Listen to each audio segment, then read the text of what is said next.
Hi friends, வணக்கம். இன்றைக்கி நம்ம சேனலில் ஒரு அட்டகாசமான ரெசிபி தான் பார்க்க போகிறோம். என்னென்னா புலாவ், தால்ச்சா, அதுக்கு ஆப்டான சைட் டிஷ் எக் மசாலா.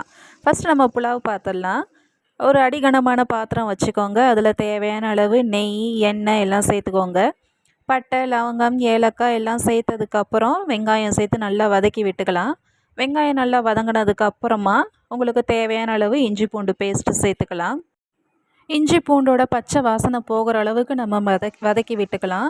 இந்த ஸ்டேஜில் அடி பிடிக்கவே கூடாது. ஸ்லோ ஃப்ளேமில் வச்சு தான் நம்ம இஞ்சி பூண்டு வதக்கணும். அடி பிடிச்சிச்சு அப்படின்னா புலாவோட கலரே மாறிடும்.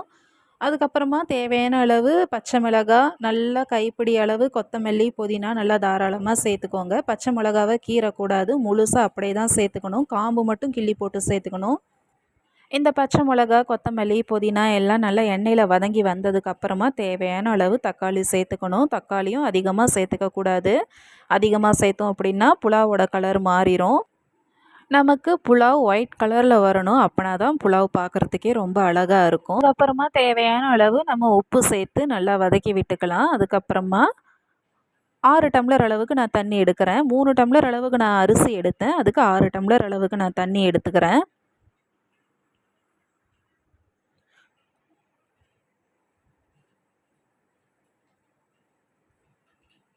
அப்புறம் தேவையான அளவு எலுமிச்சம்பழத்தை நம்ம புழிஞ்சு விட்டுக்கலாம். இப்போ நல்லா கொதிச்சு வந்துடுச்சு. இந்த ஸ்டேஜில் நம்ம கழுவி வச்சுருக்கிற அரிசி சேர்த்துக்கலாம். அரிசி சேர்த்து ஒரு கொதி வந்ததுக்கப்புறம் உப்பு கரெக்டாக இருக்கான்னு சொல்லி செக் பண்ணிக்கோங்க. இப்போ புலாவ் வெந்துட்டுருக்கட்டும்.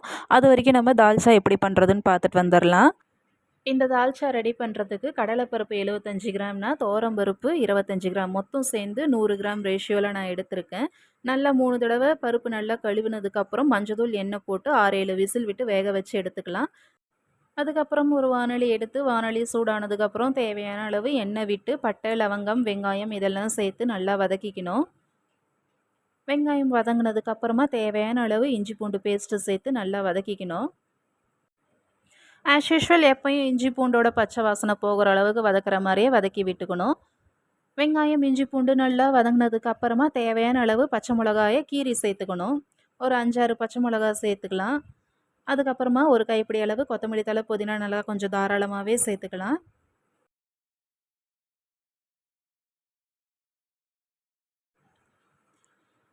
அடுத்ததாக நம்ம நீல வாக்கில் கட் பண்ணி வச்சுருக்கிற கத்திரிக்காயை சேர்த்துக்கலாம். கத்திரிக்காய் நல்லா எண்ணெயிலே வதங்கணும். அது வரைக்கும் நல்லா நம்ம எண்ணெயிலே சாட்டே பண்ணிக்கலாம்.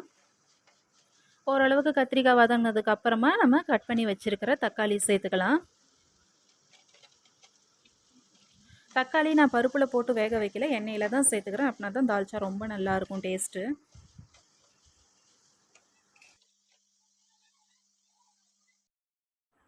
தக்காளி நல்லா மசிஞ்சு வெந்து வந்ததுக்கப்புறமா தேவையான அளவு மிளகாத்தூள், உப்பு சேர்த்து இன்னொரு தடவை நல்லா வதக்கி விட்டுக்கலாம்.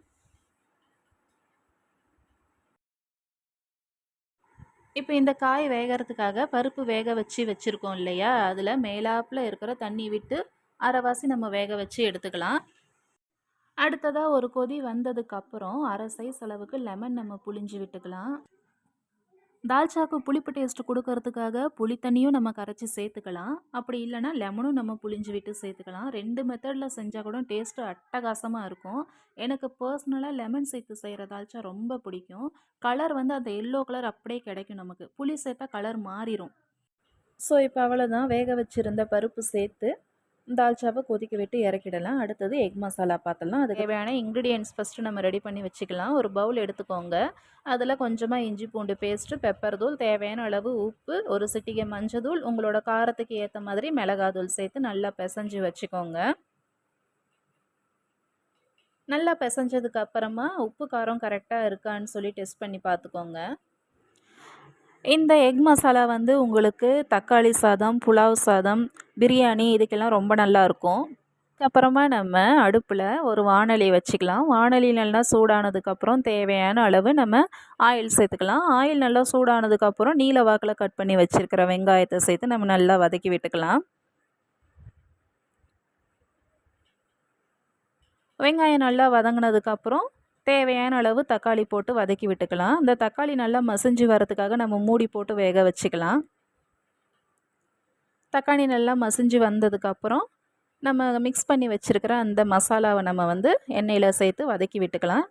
மசாலாவோட பச்சை வாசனை போனதுக்கு அப்புறமா நம்ம வேக வச்சு எடுத்து வச்ச முட்டையை இந்த மாதிரி லேசாக 4 பக்கமும் கீறல் போட்டு சேர்த்துக்கலாம். ரொம்ப அதிகமாக பெரட்டிட்டிங்கன்னா முட்டை உடஞ்சி போகிறதுக்கு வாய்ப்பு இருக்குது. லேசாக இந்த மாதிரி பெரட்டி கொடுக்கணும். இந்த மசாலாவோட காரம் எல்லாம் இந்த முட்டையில் நல்லா அப்சர்வ் ஆகணும். அது வரைக்கும் நம்ம 2 நிமிஷத்துக்கு அப்படியே விடலாம். நம்ம சேனல் பிடிச்சிருந்துன்னா சப்ஸ்கிரைப் பண்ணுங்கள். பக்கத்தில் இருக்கிற பெல் பட்டனை கிளிக் பண்ண மறக்காதீங்க. அவ்வளோதான். இப்போது நம்மளோட பொலன்னு புலாவ், தகன்னு தால்ச்சா, கமகமன்னு எக் மசாலா ரெடி ஆகிடுச்சு. இந்த வீடியோ பிடிச்சிருந்தா அப்படியே ஒரு லைக் பட்டனை தட்டி விடுங்க. சப்ஸ்கிரைப் பண்ணுங்கள். பக்கத்தில் இருக்கிற பெல் பட்டனை கிளிக் பண்ண மறக்காதீங்க. அப்படின்னா தான் நான் போடுற வீடியோஸ் உங்களுக்கு உடனுக்குடனே நோட்டிஃபிகேஷனாக வரும். Bye friends. தேங்க்யூ.